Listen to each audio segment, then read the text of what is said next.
and this handle over here. So we will get something like this. So if you see this stuff now, we are gonna get something like this. Okay, so this is for B. And now from this point over here, I want other alphabets should start to animate. So I'll enable all of them and I'll simply bring them over here with the open bracket. Then press P for position. Select all the position keyframes. By holding shift, we are going to select those position keyframes. Right click and choose separate dimensions. Create one keyframe at X and one keyframe at Y. Also press R for rotation. Also press S for scaling option and hit U so we can see all the keyframes. Then go somewhere around over here and we are going to create one keyframe each like this. Okay, and hit U. Let's delete this rotation keyframes, we don't need that. So we are going to get something like this. And now let's minimize this null object and this B. Select all of this alphabet layers by holding shift and we will change the Y position of this layer somewhere around over here. Also in search bar I'm going to type Y pull only and select those keyframes and hit F9.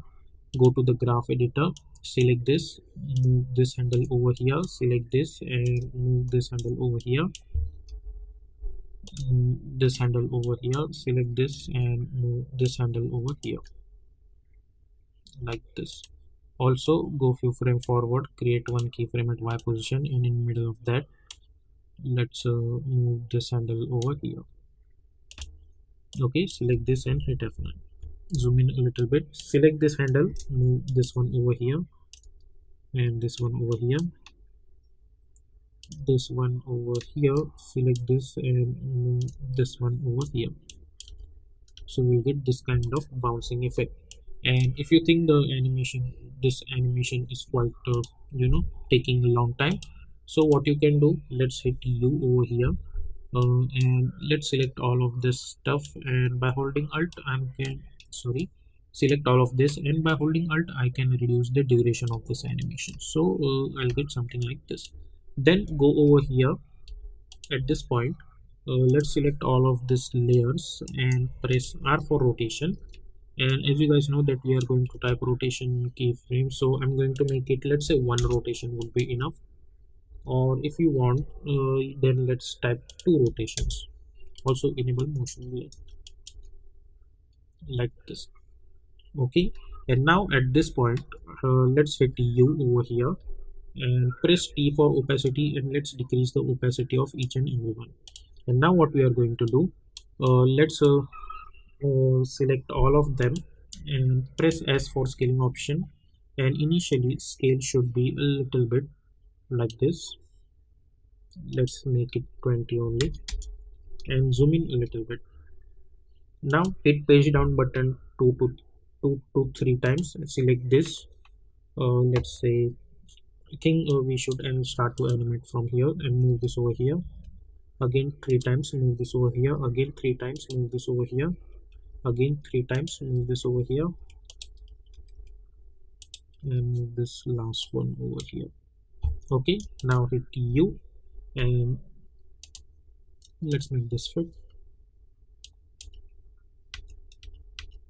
Yeah, now what we need to do, we need to add the position of it. So press P of each and every one only for this alphabets. Let's go over here now, select this stuff over here, zoom in a little bit.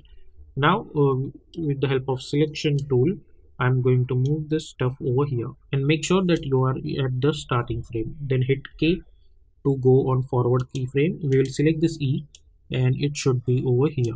Then go over here, select this H and this should be over here. Go over here, select this A and this should be over here. Sorry, and let's go downwards, select this N, it should be over here. Go forward, select this C should be over here. Select this E and this E should be over here. Okay, and let's make this fit. And then select all of these layers and press T for opacity and now we will increase their opacity. And now if you see this stuff, we will get this kind of animation.